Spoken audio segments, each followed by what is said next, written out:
미국 주식시장의 흐름을 들어보세요. 저희가 설명해 드리겠습니다. 오늘은 정말 흥미로운 기업이죠. 마이크로 스트래티지. 바로 MSTR에 대해 깊이 파고들어 보겠습니다. 소프트웨어 회사인데 비트코인보다 더 비트코인 같다? 이게 대체 무슨 소리일까요? 네, 오늘 이야기할 마이크로 스트래티지가 바로 그런 회사입니다. 이 회사의 주가 움직임은요, 이제 암호화폐 시장에서 거의 하나의 현상이 되어버렸죠. 자, 여기 보시면 마이크로 스트래티지는 상장 주식이고 비트코인은 암호화폐죠. 근데 변동성을 보세요. 거의 2배 차이가 납니다. 오늘 저희가 바로 이 지점을 파고들 겁니다. 어떻게 이 회사의 주식이 비트코인을 대리하는, 그것도 아주 강력하게 대리하는 자산이 됐는지, 그리고 왜 이렇게 변동성이 훨씬 더 큰 건지 그 속사정을 샅샅이 뜯어보겠습니다.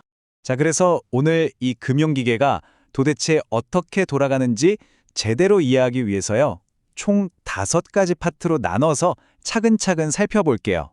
네, 첫 번째 섹션, 변화한 기업입니다. 마이크로 스트래티지가 원래 어떤 회사였는데 지금은 어떻게 완전히 다른 회사가 되었는지 그 이야기부터 시작해보죠.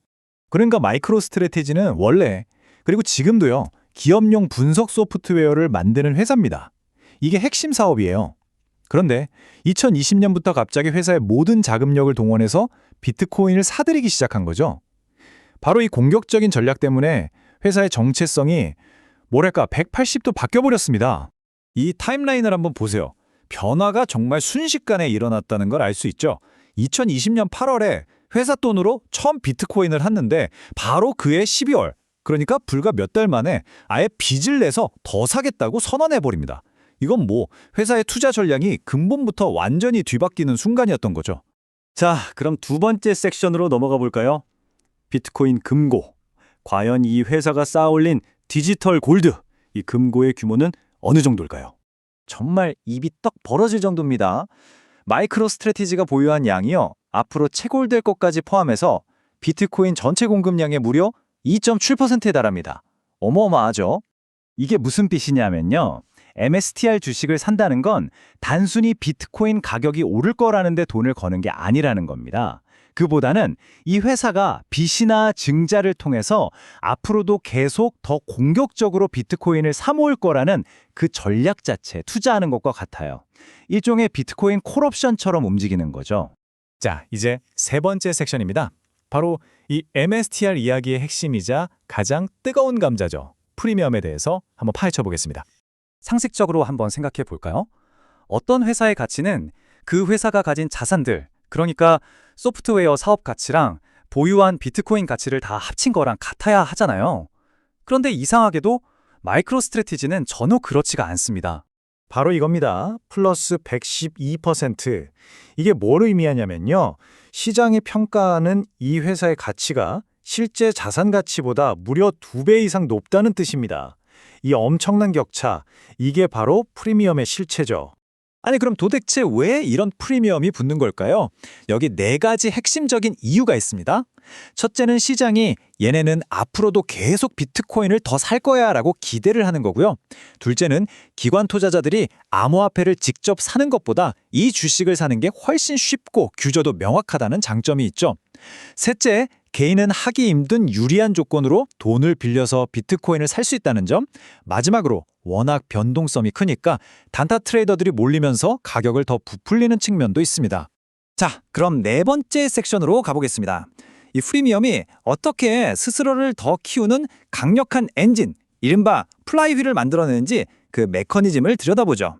이 전략을 만든 장본인이죠. 마이클 세일러가 직접 이렇게 말했습니다. 이건 아주 오랫동안 돌아갈 수 있는 암호화폐 원자로라고요. 단순한 계획이 아니라 거의 연구기관처럼 보고 있는 겁니다. 이 그림이 바로 그 플라이휠의 작동 방식을 완벽하게 보여줍니다. 자, 보세요. 주가에 프리미엄이 높게 붙으니까 트레이더들이 몰리고 변동성이 커지죠. 그럼 이 높은 주가를 이용해서 회사는 아주 쉽게 돈을 조달합니다. 신주를 발행하거나 전환사채를 찍어서요. 그 돈으로 뭘 할까요? 당연히 비트코인을 더 삽니다. 그럼 주식 하나당 비트코인 보유량이 늘어나니까 투자자들은 더 환호하고 프리미엄은 더 높아지죠. 이 사이클이 계속해서 반복되는 겁니다. 정말 기가 막힌 구조죠. 하지만 말이죠, 이렇게 강력한 엔진은 그만큼 엄청난 위험도 안고 있습니다.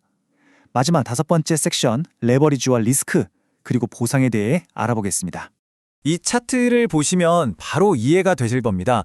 비트코인 자체의 30일 변동성도 55%로 엄청난데 마이크로 스트래티지는 무려 113%입니다. 거의 2배죠. 이 전략에 녹아있는 레버리지가 얼마나 강력한지 보여주는 대목입니다. 그런데 여기서 정말 놀라운 사실이 있습니다. MSTR 주가의 이 엄청난 변동성을 분석해보니 비트코인 가격 움직임이 기여하는 건 12% 정도밖에 안 돼요. 그럼 나머지는 다 뭐냐? 무려 87.48%가 바로 그 프리미엄 자체, 변동에서 온다는 겁니다. 이건 정말 중요한 포인트입니다. 그러니까 진짜 가장 큰 리스크는 비트코인 가격이 떨어지는 것. 물론 그것도 위험하지만 그보다 더 무서운 건 이 프리미엄을 만들어내는 핵심 동력, 즉 MSTR은 계속 비트코인을 살 것이다 라는 시장의 믿음이 깨지는 순간이라는 겁니다. 그 플라이휠이 멈추면 주가에 아주 치명적일 수 있다는 거죠. 결국 우리는 이 질문에 도달하게 됩니다.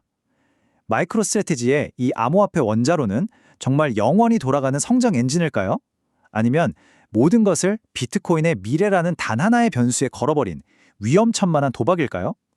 이 독특한 회사에 관심을 가진 분들이라면 반드시 스스로에게 던져봐야 할 질문입니다. 네, 오늘 마이크로 스트래테지에 대한 저희의 설명은 여기까지입니다. 미국 주식시장의 흐름을 들어보세요를 들어주셔서 감사합니다. 다음 에피소드에서 더 흥미로운 이야기로 다시 찾아뵙겠습니다.